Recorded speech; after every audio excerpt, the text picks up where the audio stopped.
Tower of Fantasy has had a lot of issues and setbacks, so many in fact that the game quickly became one of the largest failures of the last few years within China. Plagiarism, theft, sheer and utter incompetence, and that was before the game even launched.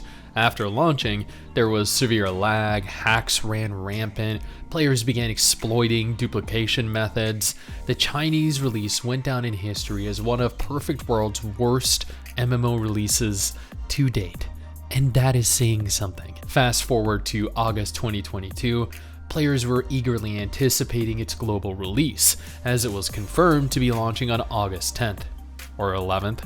Players were honestly pretty confused with that, as they had their social media and their website unsynchronized with one another. And since then, the game has absolutely exploded in popularity, absolutely shattering records. Well, kinda. Before we go any further, I just want to take a moment here to thank all of the absolute chads and chadettes that support this channel via Patreon. You're all freaking legends. Seriously, each and every single one of you. I would offer to give each of you a kiss, but I suffer from severe intimacy issues.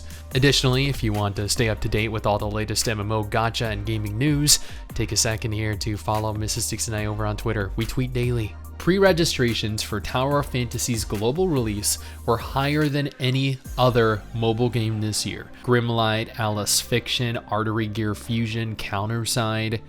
Do we really count Noah's Heart? Out of 7 million players, like 10 people actually played that game. Regardless, if I'm being entirely honest with you, Tower of Fantasy probably had more interest than the cumulative total of every other new gacha release this year. The game debuted at number 1 on the Apple App Store and retained the number 1 adventure game for 5 days until dropping to number 2 on August 15th, number 3 on the 17th, and then, as is evident on screen, interest in the game continued to decline at a pretty drastic rate, dropping into the top 20 within 2.5 weeks. Numbers weren't drastically different for the Google Play Store either, with the game debuting at number 1 and maintaining a top 3 release until the 27th, where it began to see a rapid decline, even faster than it suffered on the App Store. Unfortunately, it's impossible to gauge how well the game is done on PC, at least until it launches onto Steam later this year. On August 22nd, the Tower of Fantasy Twitter announced that the game had crossed 10 million downloads across every platform. While we don't know specifically how much has been earned at present, and likely won't know for at least a week or two, Perfect World, which Hata Studio is a subsidiary of, noted that revenue for 2022 was up about 10%, which is largely attributed to Tower of Fantasy's success. They went on to confirm Tower of Fantasy brought success and great revenue for the company. Sales are 4th on the list in Europe, USA, Japan, Korea, Southeast Asia, and elsewhere. The game also reached the top 40 countries, including the United States, Canada, Japan, and Singapore.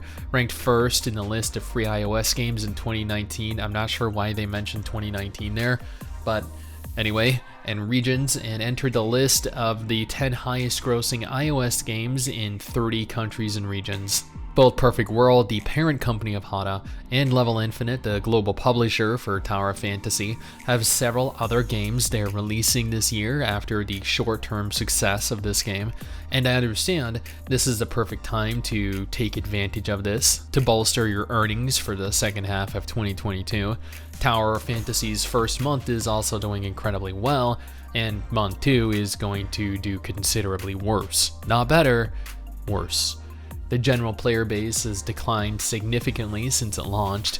Players have cleared all of the content that is currently available. They're sitting around doing absolutely nothing but AFK farming mount pieces. Current players are bored and are waiting for the new region to drop in 2.0, while other players have left for a plethora of different reasons. While it is impressive how well the game has done thus far, what's more impressive is how poorly the game has been handled with regards to the same issues that were present in the Chinese version of the game, the very issues that led to its rapid demise. Server instability is a staple of every MMO launch. Anyone complaining, "I can't play the game because I'm lagging," or "Why do their servers keep crashing? This is a trash game," have evidently never participated in a new MMO launch before. We all expected instability. What we didn't expect were the same hacks and the same exploits to be present that had already been remedied in the Chinese version of the game. You'd think since China had implemented fixes to prevent those exploits, they would have carried these over to the global version. They did not, which led to hacks, exploits, duplicating. There have been tens of thousands of accounts banned for abusing these exploits in question, but many innocent players that implemented manual fixes to game files, as an example here, so they could merely play the game without blue screens of death, got caught in the crossfire. Overall, Tower Fantasy has made a lot of money globally, like a truck ton of money. It has reached a target audience that is exponentially larger than they and we ever thought possible for a cross-platform gacha MMO.